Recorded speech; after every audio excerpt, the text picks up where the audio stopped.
안녕하세요. 통계로 통하다 진행을 맡은 김희미입니다. 오늘의 주제는 통계로 사회와 통하다, 통계로 보는 사회 모습, 사회 현상입니다. 이 객관적인 통계를 통해서 한국이 사회적으로 어떻게 흘러가고 있는지, 어떤 현상들이 있었는지 확인할 수 있을 것 같은데요. 이런 주제로 함께 대화 나눌 한 분 모셨습니다. 우리 사회의 여러 통계적 현상을 살펴보는 이 불평등한 선진국이란 책을 쓰신 박재용 작가십니다. 네, 안녕하세요. 반갑습니다. 예.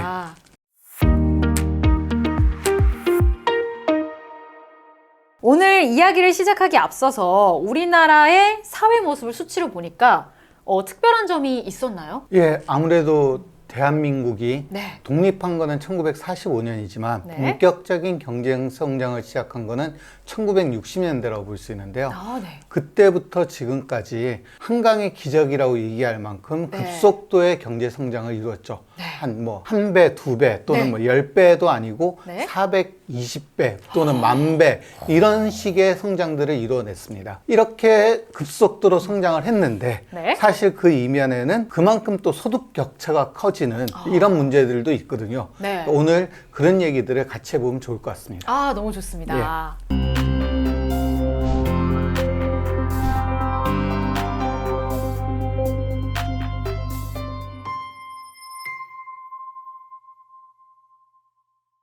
아까 1960년대부터 우리나라 경제가 발전하기 시작했다고 했는데 네. 1960년대에 대해서는 좀 알고 계신가요? 일단은 제가 93년생이고요. 그때 태어나진 않았지만 제가 이제 학교에서 배웠던 바로는 이 1960년대부터 휴전을 하고 나서부터 성장이 됐는데 정확히 어떻게 성장이 됐는지는 잘 몰라요. 그렇죠. 1960년대는 사실 제가 태어난 연대이긴 하지만 네. 저도 그때 기억은 거의 아슬아슬한데 그렇죠. 간접적으로 느껴볼 수 있는 네. 걸로는 검정고무신이라는 만화가 있어요. 네. 저 알아요. 알고 있죠. 저 때도 하던, 네. 그죠. 굉장히 오랫동안 방영했던 건데 네. 거기 보면은 이제 뭐 엿장수도 나오고 네, 맞아요. 그 다음에 그 똥 푸는 사람들, 그 다음에 이 가방에다 메고 다니면서 아이스크림 팔던 사람들, 네. 이런 사람들이 등장하는 모습이니까 사실 지금하고는 굉장히 좀 차이가 나죠. 맞아요. 예. 이 기영이가 라면을 먹어야 되는데 10원이어서 되게 비싸서 못 먹었던 것도 저는 기억이 나고, 그 바나나가 그때 당시 굉장히 비싸서 막 바나나를 찾으러 다니다가 막 기영이가 아파했던 막 그런 기억도 나거든요. 1960년대 정도 되면은 네. 사실 라면이 아주 그렇게 비싸지는 않아요. 지금 우리 잔치국수 정도 가격이었으니까. 근데 기영이네가 워낙 못 살아서 그런 거고. 그렇죠. 하지만 바나나는 그때는 정말 비쌌습니다. 1960년대 정도 되면은 우리나라 GDP가 그 당시에 39억 달러 정도 수준이었습니다. 네. 근데 이 GDP라는 개념은 국내 총생산이라고 보통 얘기하는데요. 네. 이게 우리나라의 그 가게나 아니면 기업, 정부 등 이제 하여간 뭔가 일을 하는 사람들의 이 모든 1년 동안 생산한 재화나 서비스의 부가가치를 다 합한 거거든요. 네. 그런데 그 당시 미국이 4조 7천억 달러 정도 됐어요. 그러니까 우리나라의 100배보다 더 많은 거죠. 네. 그런데 우리나라는 무지막지하게 성장을 합니다. 그 사이에. 그래서 421배 정도 성장을 해요. 그래서 2019년에 우리나라 GDP가 1조 6천억 달러 정도로 커졌죠. 그런데 그 같은 기간 동안 우리나라는 421배 성장을 했는데 프랑스, 영국, 미국 이런 나라들은 30배에서 50배 정도밖에 증가가 되지 않았어요. 그러다 보니까 우리나라가 전 세계에서 밑바닥에 있다가 쭉쭉쭉 치고 올라가서 지금은 이제 GDP 규모로만 치면 전 세계에서 한 10위권 정도를 안정적으로 유지하고 있는 경제 강국이 되었죠. 정말 이렇게 딱 들어보니까 엄청난 급성장을 이뤘다라는 생각이 드는데요. 이렇게 선진국이 돼가는 과정에서 당연히 국민들도 발전을 했겠죠? 물론 국민들의 소득도 경제 성장만큼 아니지만 많이 성장을 했습니다. 2019년 기준으로 봤을 때 우리나라 1인당 1년에 한 3,500만 원 정도를 벌어요. 근데 1960년대에는 133만 원 벌었거든요. 1년에. 그러니까 26배 정도 성장을 한 거죠. 그렇지만 이거는 평균 소득이에요. 그래서 이거 보고 계시는 분들 중에는 난 그 정도까지 안 되는데 이런 생각을 하시는 분들도 있을 건데요. 사실 평균 소득이라는 게 더 버는 사람도 있고 덜 버는 사람도 있는 거잖아요. 근데 중요한 거는 이 못 버는 사람과 많이 버는 사람의 격차가 이전보다 더 많이 벌어졌다. 이게 사실은 문제가 좀 되는 거죠. 이게 아무래도 성장이 너무 빠르다 보니까 예. 하나의 성장통이 온 게 아닐까라는 생각도 들거든요. 그렇죠. 이제 보통 우리나라처럼 이렇게 아주 급속히 성장한 걸 압축 성장이라고도 얘기를 하는데요. 네. 이렇게 성장을 하는 과정에서 많이 버는 사람들은 더 많이 벌게 됐는데 그쵸. 못 버는 사람들은 그만큼 많이 벌지 못하게 된 거죠. 그래서 이제 소득의 격차가 생겨나고 있습니다. 그래서 이제 우리나라 국민 전체를 네. 소득 수준을 가지고 좀 나눠보면은 네. 제일 아래쪽에는 극빈층, 그 위에 빈곤층, 그다음에 중산층, 중상층, 그다음에 맨 위에 상층 이렇게 5 부류 정도로 나눠볼 수가 있겠습니다. 그 중에서 네. 제일 아래 극빈층이라고 얘기를 하면은 한 달에 버는 수입이 100만 원이 채 안 되는데 한 달에요? 예, 근데 이게 한 명이 버는 게 아니라 한 가족이 버는 돈이에요. 아하.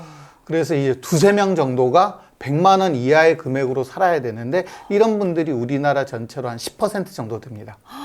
그리고 200만 원을 못 버는 분들도 네. 또 10% 정도가 돼요. 어... 그래서 이 둘이 한 20% 정도를 유지하고 있는 거죠. 근데 이게 변함없이 유지되고 있고요. 네. 그 다음에 우리나라 최저 생계비가 네. 있는데 그 흔히 시급 얼마 나오는 이런 얘기 있죠. 그 최저 생계비보다 못 벌거나 아니면 딱 그 정도 버는 층이 바로 그 위에 빈곤층으로 또한 20% 정도 있어요.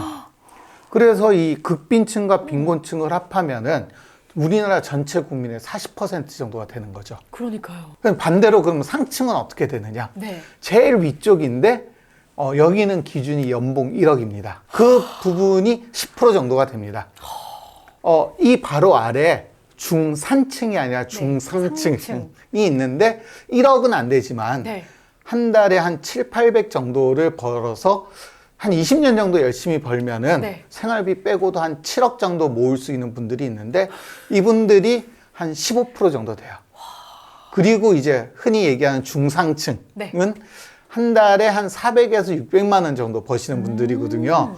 근데 이런 분들이 우리나라 전체로 보면 35% 정도 가장 됩니다. 많네요, 그래도. 중상층이 더 많아야 되는데 사실은 아, 그죠. 예, 이 정도는 되고 있습니다. 아직. 근데 이렇게 제가 뭐 100만 원, 1억 이렇게 말씀을 드려도 좀 감이 안 올 수가 있고 네. 얼마나 격차가 되는지 이게 안 나올 수 있는데 네. 이런 소득 격차가 얼마나 벌어져 있는지를 재는 지표가 2가지가 있어요. 네. 하나는 이제 지니 계수라고 하는 네. 거고요. 또 하나는 상대적 빈곤율이라고 하는 지표입니다. 지니 계수는 이제 소득의 불평등한 정도를 0에서 1 사이의 숫자로 나타내는데 이게 불평등도를 확인하는 가장 대표적인 숫자예요.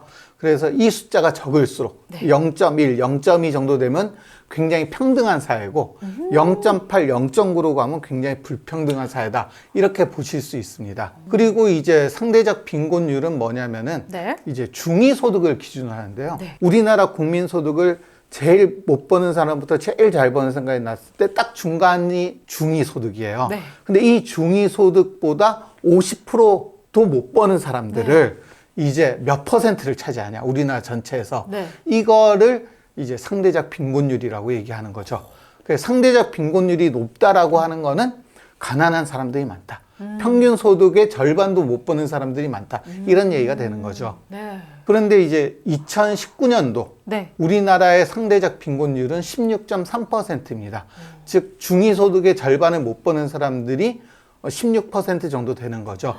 그런데 우리나라가 1990년대 중반까지는 네. 이 숫자가 8% 정도 수준이었어요. 오. 그러니까 굉장히 지금의 절반밖에 안 됐죠. 그러네요. 그런데 이제 1997년 IMF가 터지고 그 다음에 2004년 정도에 카드 대란이라고 네. 또 금융위기가 옵니다. 이 과정을 거치면서 점점 2000년대 들면서 10%, 12%, 14% 올라가서 2010년대 후반 정도부터는 네. 지금 이제 아까 얘기드린 16% 정도를 네. 계속 유지하고 있다라고 볼 수 있습니다. 이 상대적 빈곤율을 네. 전체적으로 보는 것도 중요하지만 사실은 연령대별로 나눠서 보는 것도 필요한 일이거든요. 네. 우리나라에서 가장 상대적 빈곤율이 높은 계층이 76세 이상의 노인들입니다. 그러면은 좀 이 노인 빈곤율에 대해서 좀 더 자세하게 얘기를 예. 나눠보면 좋을 것 같아요. 네. 그러니까 우리나라 상대적 빈곤율은 44% 정도로 아까 말씀드렸는데 OECD 전체로 따졌을 때 가장 높은 수치예요. 네. 다른 나라, 프랑스, 영국 뭐 이런 나라들은 모두 20%가 안 됩니다. 미국이 그 중에서는 가장 높은데도 23.1%밖에 안 돼요. 우리나라의 절반밖에 안 되는 거죠. 그래서 다른 나라들은 노인이 됐을 때 네. 빈곤층에 속하는 사람들이 5명 중 1명인데 우리나라 같은 경우에 2 중 1명 가까이 되는 거죠. 그렇다면 노인 빈곤율이 왜 우리나라가 유독 높을까요? 그러니까 노인 빈곤율의 문제는 3가지 이유가 있습니다. 첫 번째로는 저축을 가장 많이 해야 될 시기가 사실은 30대에서 50대까지잖아요. 네. 그런데 이 압축 성장을 하는 과정에서 자녀들에게 교육시키는 데 비용도 많이 들어갔고 그 다음에 결혼하고 그 다음에 집장만 하고 자녀들 또 시집 장가 보내고 이런 데 돈을 쓰다 보니까 자기가 나중에 쓸 돈을 저축을 못한 거죠. 이게 첫 번째 이유고요. 네. 두 번째로는 조금 어렵게 얘기하면 사적 소득 이전이 줄어든 거예요. 네. 간단하게 얘기해서 개인적으로 소득을 주는 건데 네. 그러니까 처자식이 부모를 봉양하는 거죠. 이게 옛날엔 아주 자연스러웠는데 사실은 우리나라에서도 잘 사는 분들은 문제가 없겠지만 아까 얘기했던 좀 소득이 적은 분들은 자기 먹고 살기가 힘드니까 맞아요. 부모님들한테 노후 생활 비용을 풍족하게 대드리기가 어려운 거죠. 그러니까 이거를 이제 좀 어렵게 해서 사적 이전 소득이 줄어들었다라고 얘기를 합니다. 그럼 사적 이전 소득 말고 공적 이전 소득도 있거든요. 네. 가령 이제 노령연금이라든지 하나 이런 건데 정부에서 지급을 하는 거죠. 이 부분도 사실은 2000년대 돼서 계속 늘어났어요, 예산이. 그런데 문제는 노령층 인구가 늘어나는 속도가 더 빠른 거죠. 이거를 이제 개인으로 나눠서 보면은 만족할 만한 공적 이전 소득이 되지 않는 겁니다. 우리나라도 계속해서 고령화 시대가 예. 되고 있잖아요. 네. 이런 노인 빈곤율 문제를 통계적으로 봤을 때 앞으로 어떻게 될까요? 노인 빈곤 문제는 앞으로도 상당 기간 계속 힘들어질 수밖에 없을 겁니다. 왜냐 아까 말씀드린 것처럼 지금 50대, 60대도 이전 세대만큼이나 축적된 재산이 많이 없어요. 그렇죠. 그게 문제가 되고 또 공적 이전 소득도 계속 늘린다고는 하지만 고령 인구가 워낙 급속히 늘고 있기 때문에 개인별로 돌아가는 혜택이 아주 급속히 늘어나진 못합니다. 그래서 이 본격적인 고령화가 되기 전인 1990년대 중반, 1994년 정도에는 노인 빈곤율이 29.4% 정도밖에 안 됐어요. 근데 이제 2011년 정도부터 본격적으로 노령화가 진행되면서 42.9%, 그다음에 지금도 뭐 44, 45% 이렇게 50% 가까운 상태를 계속 유지하게 되는 거죠. 그리고 이제 상대 빈곤율도 이제 마찬가지인데요. 이제 1996년부터 2011년까지의 이제 쭉 통계적 추이를 보면은 지금 일하고 있는 그러니까 근로 연령대 가구주라고 얘기를 하거든요. 이쪽의 상대 빈곤율은 6.7% 정도에서 11.5% 정도. 그래서 5% 정도 늘어났어요. 이것도 이제 뭐 심각하지 않은 문제는 아니지만 그런데 노인 가구주 같은 경우에는 같은 시간 동안에 33%에서 41.1%로 8% 증가했으니까 그러니까 증가율 자체가 2배 정도 되는 거죠. 여러 가지 측면에서 노인 가구주 가구에서의 빈곤율 문제는 앞으로도 굉장히 심각하게 계속 나타날 거로 생각하고 있습니다. 청년 쪽도 조금 알아보면 좋을 것 같아요. 근데 진행자님은 취업을 하신다면은 네. 어떤 곳으로 취업하고 싶으신가요? 무조건 대기업. 통계적으로 살펴봤을 때 좋은 일자리로 갈 수 있는 확률이 가장 높은 거는 뭐냐면은